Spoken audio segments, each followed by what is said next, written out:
गंगा में बह रही हैं और कुत्ते वहाँ टहल रहे हैं, दवाएं नहीं मिल रही हैं, अस्पताल नहीं है, लाशें रिक्शे पे लेके जा रहे हैं, नाव पर नदी पार कर रहे हैं लाशों को रख करके, एम्बुलेंस नहीं है। तो लोग अब जो है मोदी जी के बहकावे में, इनके झूठे जो है वादों में नहीं आएंगे।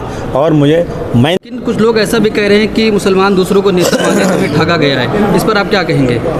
ना कि बड़ी बिल्डिंगें बना करके उसमें पार्लियामेंट बनाए, प्राइम मिनिस्टर का घर बनाए, इसकी कोई ज़रूरत नहीं है। पूरा गांव डूब जाता है, हज़ारों लोग हर साल बेघर हो जाते हैं। तो अगर पैसा हमारे पास है जो हम सेंट्रल विस्टा में खर्च कर रहे हैं, उस पैसे को डेवलपमेंट में खर्च करके उन गाँव वालों को बचाना चाहिए जिनका गाँव हमेशा डूब जाता है। टाइम्स में आपका स्वागत है। मैं इसरार अहमद। इस वक्त हमारे साथ मौजूद हैं यूपी उत्तर प्रदेश चुनाव पर बात करने के लिए अबू आसिम आज़मी साहब। सर, आपका बहुत बहुत स्वागत है मिलत टाइम्स में। जी।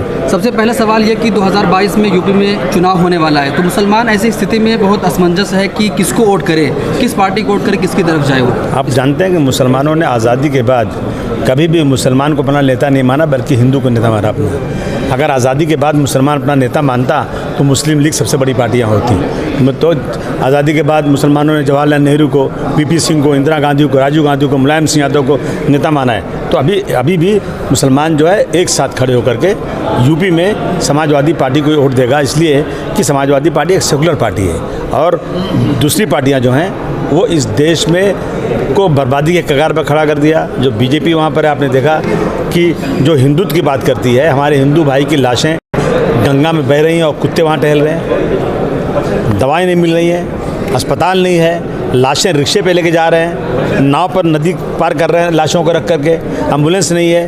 तो लोग अब जो है मोदी जी के बहकावे में, इनके झूठे जो है वादों में नहीं आएंगे।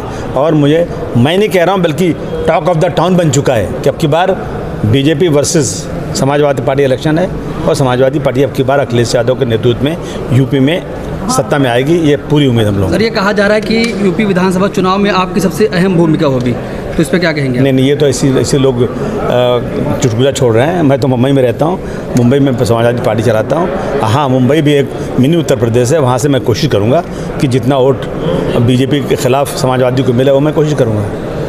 लेकिन कुछ लोग ऐसा भी कह रहे हैं कि मुसलमान दूसरों को नेता मानने से भी ठगा गया है, इस पर आप क्या कहेंगे? ऐसा है कि मुसलमानों ने कांग्रेस को वोट दिया, सही बात है, कांग्रेस धोखा दिया।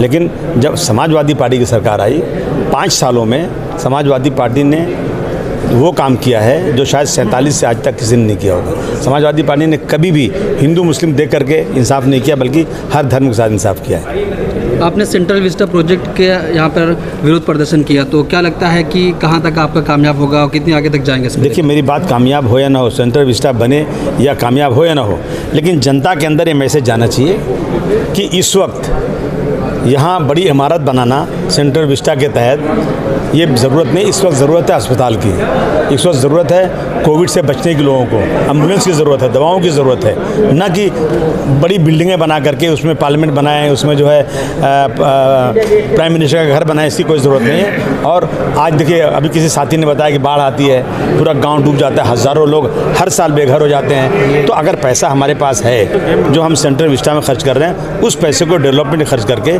उन गाँव वालों को बचाना चाहिए जिनका गाँव हमेशा डूब जाता है। उनको बचाना चाहिए जो बेचारे कोविड में इनको इलाज नहीं हो पा रहा है, जो आज बेकारी देश में बढ़ती जा रही है, लोगों पर रोज़गार नहीं है। इन चीज़ों पर ध्यान देंगे तो मैं समझता हूँ कि देश की 100% जनता बीजेपी के खिलाफ जाएगी और सेंट्रल विस्टा का विरोध होगा।